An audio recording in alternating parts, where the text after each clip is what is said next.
Assalamualaikum warahmatullahi wabarakatuh. Apa kabar sahabat museum? Semoga sehat selalu. Saya Evi Avianti, Kepala Bagian Tata Usaha Biro Umum Setda Provinsi Jawa Barat, mengucapkan selamat datang dalam program Tata Lepa New Edition, Our Culture or Tradition, sebuah program yang akan mengupas secara menyeluruh mengenai kisah dan fakta dari tempat-tempat bersejarah di Jawa Barat. Kali ini saya bersama dengan segenap tim Museum Gedung Sate sedang berada di Kampung Adat Pulo, Kabupaten Garut. Semoga semua yang akan dijelaskan dapat bermanfaat dan bisa menumbuhkan kecintaan sahabat museum terhadap Jawa Barat juga Indonesia. Peristiwa boleh berlalu, tetapi sejarah haruslah kita kenang selalu. Selamat menyaksikan. Wassalamualaikum warahmatullahi wabarakatuh. Assalamualaikum warahmatullahi wabarakatuh. Wilujeng Sumping, perkenalkan nama saya Muhammad Doni Gunatama sebagai edukator dari Museum Gedung Sate. Nah, kali ini kita kembali ke Tata Lepa New Edition dengan judul Kidung Alam Swiss Panjava Kampung Adat Pulo. Nah, sekarang kita berada di Kabupaten Garut, di mana Kabupaten Garut ini dijuluki sebagai Swiss Panjava. Berbeda dengan saudara kota Bandung yang dijuluki sebagai Paris Panjava. Kita sekarang berada di Swiss Panjava, sebuah kabupaten yang dikelilingi oleh pegunungan yang indah. Tentu saja ada 3 gunung destinasi wisata seperti Cikuray, Guntur, dan juga Papandayan sebagai destinasi pendaki wisata. Nah, di balik keindahan alamnya, kota Kabupaten Garut juga menyimpan suatu situs cagar budaya, yaitu Candi Cangkuang. Saat ini saya dan teman dari kru Museum Gedung Sate berada di Kampung Adat Pulo. Kita bisa lihat keindahan alam di Kampung Adat Pulo ini. Nah, sahabat museum, Kampung Adat Pulo ini pada awalnya masyarakat di sekitaran desa Cangkuang ini menganut agama Hindu, yaitu pada abad ke-8. Namun ketika Mbah Dalem Arif Muhammad datang, yaitu pada saat itu Sultan Agung dari Mataram memerintahkan beliau untuk menyerang Belanda di Batavia. Namun karena beliau kalah pada saat itu dalam peperangan dan enggan kembali ke tanah Mataram, pada akhirnya beliau menetap di Kabupaten Garut ini dan mendirikan sebuah rumah adat Pulo gitu. Nah, ketika kita lihat di sini ada 6 rumah adat, boleh di sebelah sini. Ada 3 di kiri dan juga 3 di samping kanan dan 1 musola. Itu peninggalan yang dibangun ketika abad ke-17. Pada saat itu Mbah Dalem Arif Muhammad yang membantu pergerakan agama Islam masuk ke Kabupaten Garut ini, terutama di desa Cangkuang. Nah, untuk pada saat itu penyebaran agama Hindu masih masif dan ada peninggalannya, teman-teman, yaitu adalah situs Candi Cangkuang. Itu adalah peninggalan agama Hindu yang masih tersisa di Kabupaten Garut ini. Saat ini saya sedang berada di depan salah satu rumah adat Pulo yang dimana di sini masih ada keluarga yang tinggal di sini, dan di sebelah sini ada musola.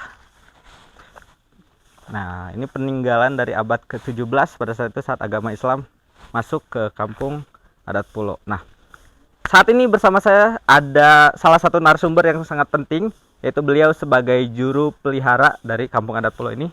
Mangga Bapak Wilujeng Sumping. Bapak boleh diperkenalkan, Pak? Nama saya Umar, saya di sini sebagai masyarakat adat Kampung Pulo ya, dan sebagai wakil adat Kampung Pulo dan karyawan dari BPK Jabar sebagai juru pelihara ya. Dan di sini akan menjelaskan tentang sejarah yang ada di cagar budaya Candi Cangkuang. Baik, Bismillahirrahmanirrahim. Assalamualaikum warahmatullahi wabarakatuh. Waalaikumsalam warahmatullahi wabarakatuh. Jadi di sini kan ada 2 peninggalan Hindu dengan Islam ya. Saya bahas dari rumah adat aja dulu ya, karena yang kita ada di sini dari rumah adat Kampung Pulo. Nah, adat Kampung Pulo di sini datangnya Eyang Mbah Dalem Arif Muhammad. Jadi Eyang Mbah Dalem Arif Muhammad itu dulunya beliau seorang panglima perang Kerajaan Mataram waktu Raja Sultan Agung. Jadi Arif Muhammad itu disuruh menyerang tentara POC ke Batavia, gagal. Pulang ke kerajaan takutnya ada sanksi. Jadi beliau singgah di Pulau Panjang ini. Sebelum Eyang Mbah Dalem Arif Muhammad datang ke Pulau Panjang ini, masyarakat di sini udah menganut agama Hindu. Datangnya Arif Muhammad abad 17, beliau datang ke sini untuk mengislam di sini ya. Jadi beliau itu tidak pulang ke kerajaan takutnya ada sanksi oleh Sultan Agung. Jadi beliau singgah di Pulau Panjang ini. Jadi beliau menyebarkan Islam di sini. Jadi waktu Eyang Mbah Damri Muhammad menyebarkan Islam di sini secara bertahap.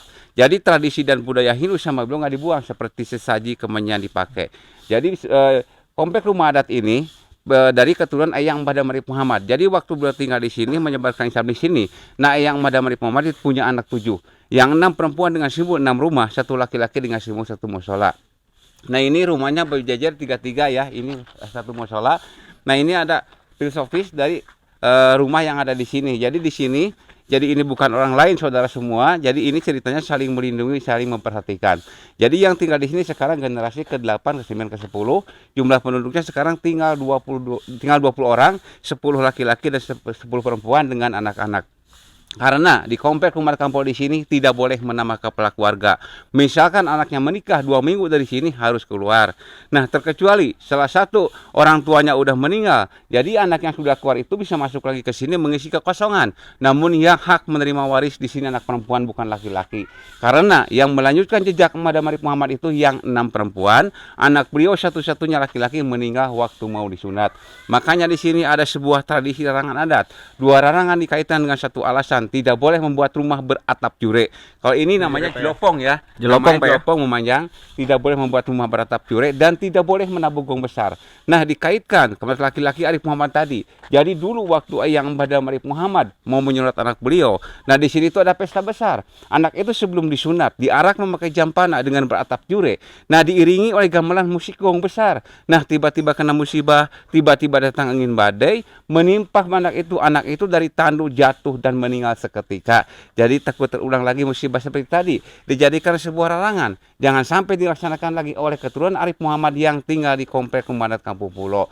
Dan larangan lainnya di sini tidak boleh memelihara binatang besar yang berkaki 4. Kambing, kerbau, sapi kalau mau makan nggak apa-apa. Menyembelih nggak apa-apa. Namun memelihara di Pulau Panjang di sini tidak diperbolehkan, jadi menjaga kelestarian di sini. Karena masyarakat adat Kampung Pulo di sini mencari nafkahnya bertani di kebun dan di sawah, dan di sini banyak makam-makam yang dikeramatkan.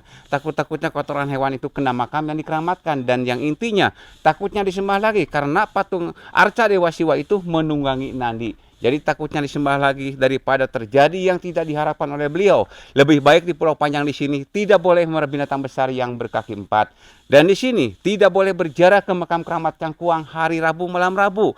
Kalau kunjungan wisata nggak apa-apa. Namun yang mau ziarah ke misalkan ke Syekh Arif Muhammad hari Rabu malam Rabu itu sebuah larangan. Namun hitungan di sini Selasa pada asar udah masuk Rabu, Rabu pada asar udah masuk Kamis. Nah ini berhubungan dengan arca Dewa Siwa. Jadi dulu waktu Hindu berdiri di sini, hari yang terbaik untuk menyembah arca Dewa Siwa hari Rabu malam Rabu. Nah waktu Eyang Mbah Damri Arif Muhammad menyebarkan Islam di sini, hari Rabu dan malam Rabu itu tidak ada kegiatan, cuma ada kegiatan untuk memperdalam ajaran-ajaran Islam. Nah, oleh kami yang tinggal di sini sekarang jejak-jejak Arif Muhammad dilanjutkan di sini, diadakan pengajian sebulan sekali Rabu terakhir ya. Jadi yang dibahas sama ustadz yang datang ke sini, kitab-kitab hasil karya, hasil tulisan dari Eyang Mbah Damri Arif Muhammad yang ada di museum. Jadi sebuah bukti bahwa Arif Muhammad itu penyebar Islam abad 17 di Cangkuang dan sekitarnya. Di dalam museum di atas itu ada sebuah kitab kuno, ada khotbah Idul Fitri, Idul Adha, Quran 30 sut dan kitab-kitab yang lainnya. Itu kertasnya dari kulit kayu sai, tintanya dari arang dengan ketan. Nah ditemukannya di sini di komplek rumah Kampung Pulo. Nah di sini acara ritualnya masih tetap dilaksanakan. Ada rebo lekasan, ada mapak bulan, 12 maulud, 14 maulud memenikah pusaka, terakhir bulan Maulud miliankeun, dan ritual-ritual yang lainnya masih tetap dilaksanakan ya. Oke, Bapak, ini penjelasannya sangat informatif sekali dan sangat memberitahu semua tentang Kampung Adat Pulo ini. Nah, ketika Bapak tadi telah memberikan seluruh informasi tentang Kampung Adat Pulo ini, ada beberapa adat istiadat dan juga pantangan. Iya. Salah satunya adalah hari Rabu itu tidak boleh berziarah. Tuh, kemudian semua 6 rumah ini hanya boleh ada 1 kepala keluarga, Pak. Iya. Nah, ketika kepala keluarga itu memiliki anak, yang terjadi adalah salah satu anaknya terutama laki-laki itu harus pindah Pak ya keluar. Jadi yang pindah itu yang sudah menikah ya. Yang Kalau sudah yang menikah. belum menikah nggak apa-apa tinggal di sini dengan orang tuanya ya. Oke. Pak Umar, kita juga di sini bersama Ibu Evi Avianti Ya. sebagai Kepala Bagian Tata Usaha. Ya. Assalamualaikum. Waalaikumsalam. Nah, kita bakal bareng-bareng nih sama Ibu dan Pak Umar ke situs makam Pak ya. Situs makam dan Candi Cangkuang dan Candi kitab-kitab Cangkuang. kuno ya. Oke, ayo kita. Oke, sahabat museum. Nah, tepat di belakang kita ini ada situs Candi Cangkuang ya, peninggalan Hindu pada abad ke-8. Nah, tadi kan dijelasin Pak, ada beberapa larangan adat istiadat seperti larangan untuk berziarah di hari Rabu, kemudian juga ketika berziarah itu membawa salah satunya itu sesajen, Pak. Iya. Itu boleh dijelaskan Pak untuk adat istiadat itu? Jadi di sini kan ada dua peninggalan ya, ada peninggalan Hindu. Nah, kalau peninggalan Hindu abad ke-8, kalau Arif Muhammad ini abad 17 ya. Mbah Jadi Dalem ya Arif Muhammad ini. Jadi waktu yang Madam Arif Muhammad menyebarkan Islam di Indonesia secara bertahap. Jadi tradisi budaya Hindu sama budaya dipakai, seperti sesaji, kemenyan dipakai. Dan nah, yang jadi sebuah bukti bahwa Arif Muhammad penyebar Islam abad 17 di Cangkuang dan sekitarnya. Nanti Ibu Bapak bisa masuk ke dalam museum, itu ada khotbah Idul Ada museumnya Fitri, juga, Pak ya? Idul Adha, Quran 30 Sud dan kitab-kitab yang lainnya ya. Itu yang menulisnya beliau sendiri, kertasnya dari kulit kayu saya, tintanya dari arang dengan ketan. Nah, ini tentang Candi Cangkuang. Candi Cangkuang ini pertama diketemukannya oleh seorang ahli arkeolog Islam yang bernama Bapak Uka Chandra Sasmita, dan beliau juga membaca buku kuno karangan seorang Belanda yang bernama Poderman. Nah, buku itu yang berjudul Nok Tulen Batape Genepsat. Di buku itu tertulis di Cangkuang ada dua peninggalan, Arca Dewa Siwa dengan makam Mbah Dalem Arif Muhammad. Jadi di buku itu nggak dibilang adanya candi, cuman Arca Dewa Siwa dengan makam Arif Muhammad. Nah, waktu itu Bapak Uka mengadakan proses penelitian ke Cangkuang di sini. Waktu beliau datang ke sini, jadi masyarakat di sini nggak tahu adanya candi ya, cuman tahunya ada Arca Dewa di sebelah makam Arif Muhammad. Nah, waktu itu Bapak Uka dengan timnya datang ke sini untuk mengadakan penelitian. Jadi pondasinya diketemukan di sebelah makam dengan ukuran 4,5 kali 4 meter persegi, dan batu-batu candi yang asli ditemukan cuma ada 40%. Jadi yang 40% itu juga oleh masyarakat di sini udah dipakai nisan kuburan, udah dipakai dalam, karena masyarakat di sini nggak tahu adanya candi. Jadi yang tahu masyarakat ini cuma ada Arca Dewa Siwa bergeletak di sebelah makam Arif Muhammad. Nah, waktu itu Bapak Uka mengadakan proses untuk pemugaran. Jadi 7476 Candi Cangkuang ini dipugar lagi biar batu 40%, tapi tetap Candi Cangkuang ini pingin dipugar. Jadi Candi Cangkuang ini batu aslinya 40%, batu badannya, yang 60% batu cetakan, kalau bahan batunya batu andesit dan granit. Nah, sesudah candi dipugar, Arca Dewa Siwa yang tadinya bergeletak di sebelah makam Arif Muhammad sekarang dimasukkan ke dalam candi untuk menutup lubang. Di tengah-tengah candi itu ada sebuah sumur dalamnya 7 meter. Jadi dulunya tempat penyimpanan abu jenazah agama Hindu. Nah, sekarang ditutup dengan Arca Dewa Siwa karena nggak diaktifkan lagi untuk penyimpan abu. Namun Candi Cangkuang ini sampai sekarang belum jelas, belum tuntas peninggalan kerajaan mana raja siapa, karena prasasinya belum ketemukan. Namun para ahli arkeolog memutuskan bahwa Candi Cangkuang ini peninggalan Hindu abad ke-8 terbuat dari batu khusus untuk sembahyang dan peristahan aja. Makanya candi ini namakan dengan nama Candi Cangkuang. Kebetulan ditemukan di desa Cangkuang, dan nama Cangkuang itu diambil dari sejenis pohon ya. Ada Pohon, di sana ya? seperti pandan. Itu pohon cangkuang, buahnya berkhasiat untuk obat juga, untuk obat batuk, disentif, pencair antioksida. Jadi candi ini karena belum ditemukan prestasi, makanya diambil dari nama desa dan nama pohon. Nah, ini Candi Cangkuang. Nah, Candi Cangkuang ini di Pulau Panjang ini berluas, Pulau Panjang ini sekitar 7,5 hektar, dikelilingi oleh Danau Cangkuang sekitar 25 hektar. Nah, itu ya. Ibu, apakah ada pertanyaan Bu yang mau disampaikan? Sedikit aja Pak, melihat sekarang ini ada makamnya Arif Muhammad di sini ya, mungkin sebagai Penyebar Islam abad 17. iya, penyebar Islam di sini. Nah, saya mau bertanya, sedikit penasaran juga sih, apakah keturunannya sampai sekarang masih ada di sini, atau mungkin sudah ada yang mengembara atau bagaimana ya Pak ya? Terima kasih Pak. Jadi keturunan Ayang Madam Arif Muhammad Bu yang tinggal di komplek Umar Kampul di sini, dari keturunan beliau sekarang generasi yang ke-8, ke-9, ke-10. Jumlah penduduknya sekarang yang tinggal di sini tinggal 20 orang Bu. 10 perempuan, 10 laki-laki dengan anak-anak. Dikarenakan kan tidak boleh menambah kepala keluarga. Misalkan menikah 2 minggu dari sini harus keluar. Yang keluarnya Bu yang paling jauh itu ada yang di Indonesia juga Bu ya, yang di Indonesia itu Jawa Timur yang paling jauh, ada yang tinggal juga di luar negeri Bu, seperti yang nikah sama orang Korea ada juga Bu di sini. Jadi di sini masalah pernikahan tidak terikat Bu. Jadi masalah pernikahan silakan, mau sama orang mana, mau agama mana dipersilakan, tapi kita jangan ke bawah, tapi kita itu harus membawa untuk menyebarkan syariat Islam dalam pernikahan juga bisa. Makanya sekarang itu yang paling jauh di luar negeri itu Bu, di Korea ada yang nikah dari turunan di sini, yang tinggal di Korea, malah kebanyakan dari Arif Muhammad keturunannya yang tinggal di Bandung Bu. Ya. Jadi tidak harus terikat Iya. sesama keluarga Pak ya. Iya. Seperti itu. Nah, kita langsung lanjut aja ke situs makam Pak. Ini karena Ya. di belakangnya itu langsung ada situs Nah, situs ini makam ada makam dalam Arif Muhammad, ya. Ini makam Arif Muhammad dengan Candi Cangkuang berdampingan, ini nggak ada hubungan apa-apa ya. Ini secara kebetulan aja. Jadi waktu pencarian fondasi kan di sebelah makam Arif Muhammad. Nah, ini tidak ada hubungan apa kalau candi abad ke-8, kalau makam abad 17. Nah, Arif Muhammad ini ada nisannya kan berbeda dengan yang lain ya. Jadi yang dipakai sama beliau itu filosofis ilmu padi. Jadi semakin berisi semakin merunduk. Jadi bahwa yang Madam Arif Muhammad ini tidak melihatkan jati diri beliau itu siapa. Jadi yang tahu diketahui sama masyarakat di sini bahwa Eyang Madam Arif Muhammad penyebar Islam abad 17 di Cangkuang dan sekitarnya aja itu ya. Dan peninggalannya sekarang ada di situs museum. Nah, jadi untuk di situs museum ini berarti ada beberapa tadi Pak Umar bilang sebelumnya bahwa ada kitab Pak ya. Iya. Yang ditinggalkan oleh Beliau. Mbah dalam Arif Muhammad gitu. Nah, seperti apa Pak itu kitabnya?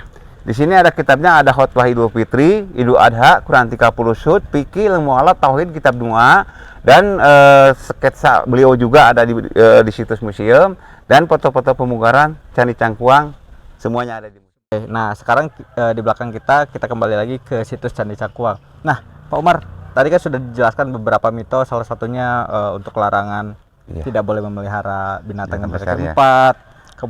Kemudian juga hari Rabu itu tidak boleh berziarah Pak ya. Apakah ada mitos ataupun larangan adat istiadat lain Pak terkait dengan rumah adat Pulau ini? Jadi di sini ada mitos ya. Jadi sebelum candi dipugar, jadi Arca Dewa Siwa kan bergeletak di sebelah makam Arif Muhammad. Jadi yang datang ke lokasi ini cuma wisata ziarah ke Mbah Dalam Arif Muhammad. Jadi yang sudah melaksanakan berziarah ke Mbah Dalam Arif Muhammad bisa mengangkat Arca Dewa Siwa. Misalkan Arca Dewa Siwa bisa terangkat, apa yang diingin terkabul. Nah, sesudah candi dipugar dimasukkan ke dalam candi untuk menutup lubang yang 7 meter tadi. Jadi orang yang pernah dulu datang ke sini dia itu merasa penasaran, megang nggak bisa, ngangkat nggak bisa, jadi melemparkan koin itu ya ke dalam Candi Cangkuang itu. Dan mitos-mitos yang lainnya di sini kan ada Nau Cangkuang. Jadi ada sebuah ikan namanya silayung. Nah, itu di sini itu mitos-mitos itu sampai sekarang masih dijaga oleh masyarakat Kampung Pulo dan masyarakat di Desa Cangkuang. Oke, Pak Umar, jadi bukan hanya peziarah dari warga Desa Cangkuang saja, namun beberapa peziarah dari luar daerah seperti Mataram, Solo, Yogyakarta dan sekitarnya. Dan Jawa Barat itu banyak yang dirasa. Banyak juga Pak ya. Nah, sebelumnya terima kasih banyak Pak untuk akses ke dalamnya, dan tadi dari tim kami udah nge-shoot bagian dalam ya, tuh ada patung arca dari Dewa Siwa. Betul. Nah, Ibu Evi, apakah ada yang mau ditanyakan terkait? Cukup. Terima kasih atas penerimaannya Pak. Ya, sama-sama Bu ya, sama-sama, semoga segala sesuatunya diberi kelancaran Bu ya. Amin. Ya, semoga ke Cangkuang juga semakin banyak kunjungan wisata yang datang ke sini. Betul. Jadi program Tata Lepa ini memang kita membahas saat ini New Edition ini membahas rumah adat Pak. Jadi harapan kami dari tim Museum Gedung Sate dan juga Pemprov Jabar, banyaknya wisatawan bukan hanya lokal maupun mancanegara yang datang ke sini. Betul. Terima kasih banyak Pak Umar atas informasinya, informatif sekali. Nah, sahabat museum, untuk Tata Lepa kali ini kita akhiri. Sebelumnya kita mengucapkan alhamdulillah untuk penyambutannya Pak saat ini. Nah, sahabat museum, tentu saja kita akan kembali lagi di Tata Lepa episode selanjutnya yang membahas kampung adat juga di Ciamis. Oke, sebelumnya Ibu Evi dan Pak Umar, kita pamit. Assalamualaikum warahmatullahi wabarakatuh.